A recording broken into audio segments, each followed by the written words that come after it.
tenho por perda todas estas coisas e as considero como lixo, para que possa ganhar a Cristo. Aleluia. Se nós entendermos isso, meus irmãos, nós não vamos criar ídolos pequenos em nossos corações e vamos ter somente Deus como nosso Senhor. Salvador. Nós vamos entender que as nossas finanças é para a glória de Deus. Nós vamos entender que o nosso trabalho é para a glória de Deus. Que o trocar uma fralda de uma criança é para a glória de Deus. Que o lavar uma louça é para a glória de Deus. Que tudo quanto nós fizermos, lavar uma igreja, passar um pano, é para a glória de Deus. Em um determinado momento, meus irmãos, que aconteceu um episódio muito forte, muito extraordinário, os discípulos, mesmo que complexos, eles questionaram, melhor dizendo, quem era Cristo Jesus. A Bíblia diz em Marcos capítulo 4, versículo 41, que Jesus Cristo ele ordena aos discípulos, todos conhecem a história, que eles passam para o outro lado do mar. E no meio daquele mar, a Bíblia diz que se levanta uma grande tempestade. E Jesus Cristo, ele acalma aquela tempestade. Jesus Cristo, ele acalma aquele mar. E os discípulos complexos questionam, quem é esse? Que até os ventos e o mar lhe obedecem. E pegando essa pergunta dos discípulos, quem é esse, se referindo a quem? A Cristo, eu quero responder para os irmãos. No próprio capítulo de no próprio livro de Marcos, capítulo 4, versículo 5, capítulo 4 e 5, Jesus Cristo, ele se revela na prática quem ele é. Observe, no capítulo 4, no versículo 41, Jesus Cristo, ele acalma o vento e o mar, ou seja, mostrando que ele é criador e tem poder sobre toda a criação, provando também isso, aleluia, através de uma pequena oração por um animal que estava doente e que foi curado. Jesus Cristo, ele acalma aquele mar, Jesus Cristo, ele acalma aquela tempestade, mostrando assim para os discípulos que ele era poderoso e que ele tinha todo o poder para transformar e mudar aquela situação. Então, ou seja, nessa passagem, Jesus, ele revela que ele é criador. No capítulo 5, no versículo 8,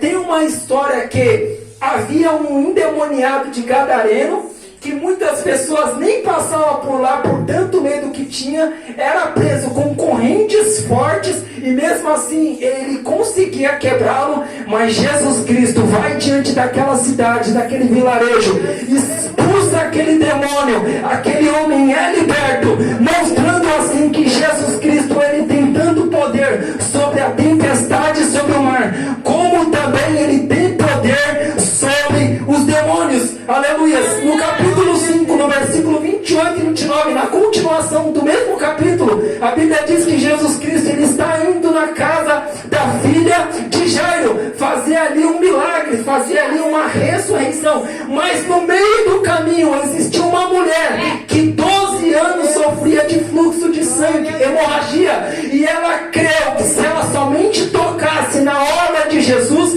ela seria curada, e isso aconteceu, mostrando assim que Jesus Cristo tem poder sobre a tempestade, tem poder sobre os demônios e tem poder também sobre as doenças. Na continuação do capítulo 5, é profundo isso, irmãos. Jesus Cristo, ele chega na casa de Jairo, muitas pessoas chacotam de Jesus, mas ele chega diante daquela menina morta e diz, Talita, cumi, ou seja, menina, eu te ordeno, levanta-se, e aquela menina é ressuscitada, irmãos, mostrando, Jesus ele tem poder, aleluia, e é criador sobre o mar e a tempestade, ele tem poder sobre os demônios, ele tem poder sobre qualquer doença, e ele também tem poder sobre a morte. Esse é o nosso Jesus, ele é o Todo-Poderoso. Apocalipse capítulo 1, versículo 8 diz que ele é o Alfa e o Ômega, o princípio e o fim. Então os discípulos questionou, quem é esse? E Jesus Cristo respondeu para os discípulos na prática, vocês querem saber saber quem eu sou? Então me acompanhe. E aí Jesus Cristo faz todos esses milagres, provando para aqueles discípulos que Ele é o que é, que Ele é o Todo-Poderoso. Então, não se preocupe com a situação que você está vivendo, seja ela, aleluia, espiritual ou física. Deus, Ele é poderoso para reverter essa situação. Deus, Ele é poderoso para entrar e fazer um milagre, porque Jesus, Ele é especialista nisso. Aleluia! Glória a Deus! Esse é o seu Jesus. Então, quando uma pessoa pergunta, mas quem é esse Jesus? Aí você apresenta Marcos capítulo 4 e capítulo 5. E ela vai entender que o Jesus que você serve é o Jesus Todo-Poderoso. Aleluia! Tu és grandioso, meu Pai, tu és fiel. Jesus, obrigada, Senhor. Aleluia, do lado seja o teu nome, meu Pai. Irmãos, depois que nós conhecemos esse Jesus, não para por aí não. Porque Jesus, Ele é eterno. E é impossível nós conhecermos Jesus por completo. E Oséias, ele diz o quê? Conheçamos e prossigamos em conhecer a Jesus.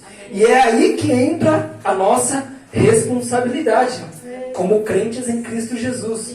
Nós temos uma responsabilidade de continuar buscando conhecer e prosseguir em conhecer esse Deus. E como que nós conhecemos a Jesus? Como que nós descobrimos quem é Jesus? Jesus Cristo aqui, Ele mostra para os discípulos na prática quem Ele é. E se você ler a continuação dos evangelhos, você vai entender que fisicamente Jesus Cristo ele já não estava mais com os discípulos em Atos, por exemplo. Então, em Atos, os discípulos que até se transformaram, né, em apóstolos, eles entenderam isso, quem era Cristo, e continuaram buscando esse Jesus, sabendo do real propósito que Deus o chamou. Você tem uma chamada. Nós temos uma chamada. O propósito dos pastores aqui nessa igreja é cuidar de vocês, é auxiliar vocês, é fortalecer vocês. Eles entenderam qual é o propósito de vida deles. Qual é o seu propósito de vida? Como a pastora disse, às vezes você está ali no dia a dia na sua casa, você está louvando a Deus, seu coração está queimando e o Espírito Santo está testificando, pregue a minha palavra. Hoje você vai ter uma oportunidade, canta um louvor para mim, conte um testemunho, deixa um versículo. Qual é o seu propósito? Porque assim, todos que são chamados por Deus, eles não são chamados para ficar parado e pronto. Não. Eles são chamados para fora. É o que significa ser igreja. Chamados para fora. Os discípulos foram chamados, mas depois foram para fora. Qual é o seu chamado diante de Deus? Qual é o dom que o Senhor te deu? Busque desenvolver esse dom. Busque em Deus entender qual é esse dom. E pode ter certeza que todos aqui são úteis na casa de Deus. Porque é interessante que quando Jesus Cristo ele chama os discípulos, enquanto um está pescando, pastor, a Bíblia diz que outros estavam o quê? Consertando as redes. E Jesus Cristo também chama esses que estavam consertando as redes. Olha que interessante isso. Ou seja, tanto o que está pescando quanto o que está consertando é útil no reino de Deus. Aleluia. Às vezes você acha, nossa, mas eu tenho que limpar a igreja. É útil no reino de Deus. Nossa, mas eu tenho que, por exemplo, servir água para os irmãos. É útil no reino de Deus. Nossa, mas eu tenho que cuidar do som. É útil no reino de Deus. Porque Paulo já disse, quer comais ou bebais ou façais qualquer coisa, faça tudo para a glória de Deus.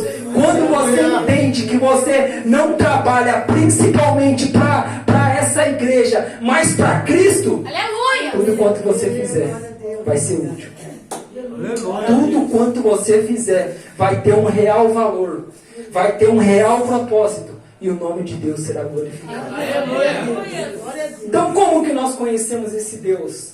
Simples, eu separei aqui, simples não, né? Mas eu separei aqui 4 passos que se nós seguirmos de forma constante, pode ter certeza que você será uma das pessoas mais felizes deste mundo. Porque Jesus Cristo disse, bem-aventurado, ou seja, feliz, mais do que feliz, aquele que me segue, aquele que me obedece, aquele que me conhece. Então o primeiro passo para nós conhecermos a Cristo é o arrependimento. Não tem como, irmãos, não tem como nós servirmos a Deus sem nos arrependermos dos nossos pecados. E não é aquele arrependimento que por exemplo, eu menti, Senhor, eu me arrependo. Não, é um arrependimento de mudança de estado de vida. É um arrependimento que gera uma mudança que você passa a odiar aquilo de ruim que você está fazendo. É isso que o Evangelho proporciona. Você passa a odiar de tal forma o pecado a ponto de amar mais a Deus. Você passa a ter nojo. Sabe esses testemunhos que nós ouvimos que a pessoa passou a ter nojo do cigarro, a pessoa passou a ter nojo das drogas? É isso que Deus quer fazer conosco todos os dias, com qualquer pecado. Você ter nojo da mentira, você ter nojo do adultério, você ter nojo de tudo aquilo que você sabe que te afasta de Deus. Você ter nojo, é ter nojo. É como Salmos capítulo 97, se não me falha a memória, diz: aborreçai ao mal e se apegai ao bem. Ou seja, você odiar mesmo. Aquilo que a Bíblia permite de você ter ódio não é contra seu irmão, é contra o pecado.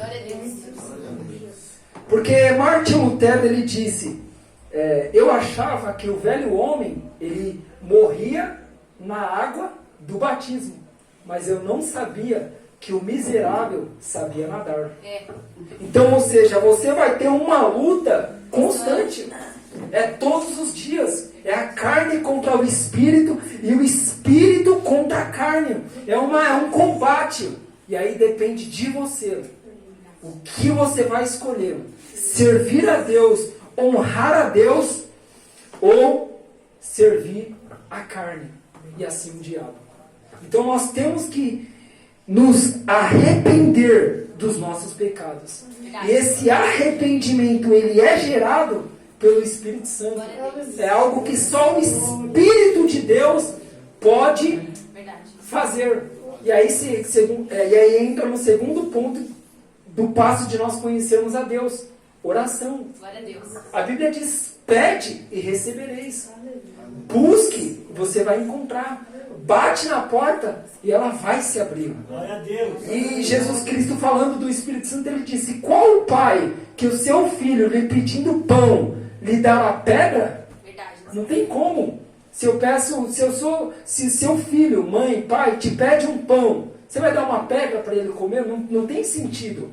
Assim é Deus. Não tem como você pedir o Espírito Santo para Deus e ele negar. Não tem como você dizer: Deus, eu quero conhecer esse Jesus, eu quero entender o real propósito da vida, eu quero saber valorizar esse tesouro. Pode ter certeza que Deus, ele vai revelar Cristo em você. Então é oração, irmãos. Nós precisamos orar. Muitas batalhas só são vencidas através da oração. E a igreja, infelizmente, está perdendo esse hábito de nós orarmos a Deus. Porque, infelizmente, essa tecnologia, muitos que não sabem fazer o uso dela, está passando muito mais tempo diante do WhatsApp, diante da novela, diante do Instagram, diante do Facebook, enquanto deveria estar de joelhos intercedendo: Deus, salva o meu vizinho, Deus, salva o meu filho, Deus, abre a porta de emprego, Deus, me liberta, Deus, me transforma, Deus, eu quero conhecer-te e amar-te. Então ore, meu irmão. Ore. Não deixe de orar. A Bíblia diz: eu amo os que me amam, e os que de madrugada me buscam, me encontrarão. Os que de madrugada me buscam, me encontrarão. Buscai-o enquanto se pode achar. invocai-o enquanto há tempo. Terceiro e quarto ponto, porque já deu tempo. A leitura bíblica e a comunhão com os santos, que é o que nós estamos fazendo aqui. O culto a Deus. Não deixe de ler as Escrituras. Não deixe de ler as Escrituras, porque Deus, Ele deixou esse livro disponível para nós o conhecê-lo, para nós o amá-lo. E não tem como, você não ama quem você não conhece. Por exemplo, se eu falar agora, você ama, um exemplo, o africano. Você pode ter aquele amor que a Bíblia diz em questão de orar, mas eu digo o amar de você ter um sentimento, de você ter um gostar real. Se esse africano, por exemplo, morrer agora, você vai sentir uma dor, uma compaixão. Por quê? Porque você teve um relacionamento, você o conheceu. Então leia a palavra, medite na palavra, busque a palavra, ouça mais pregações, ouça mais louvores, mas leia, ouça, busque, estude, gaste tempo com as Escrituras. E último, não deixe de cultuar a Deus. Porque o culto é onde há a ligação real do que nós somos em Cristo, um corpo. Então quando nós vemos para o culto, nós aqui estamos sendo edificados nesse corpo que é de Cristo. Aqui um ou outro está fortalecendo, um canta, o outro prega, o outro ajuda nas finanças, e assim o reino de Deus vai avançando e o nome de Deus é glorificado. Amém? Fique de pé para mim fazer uma breve oração. Nossa, passou voando. Passou isso assim 2 horas. Ah, que isso. E 1 hora escutando o Lucas, dá vontade de ficar aqui até vigia.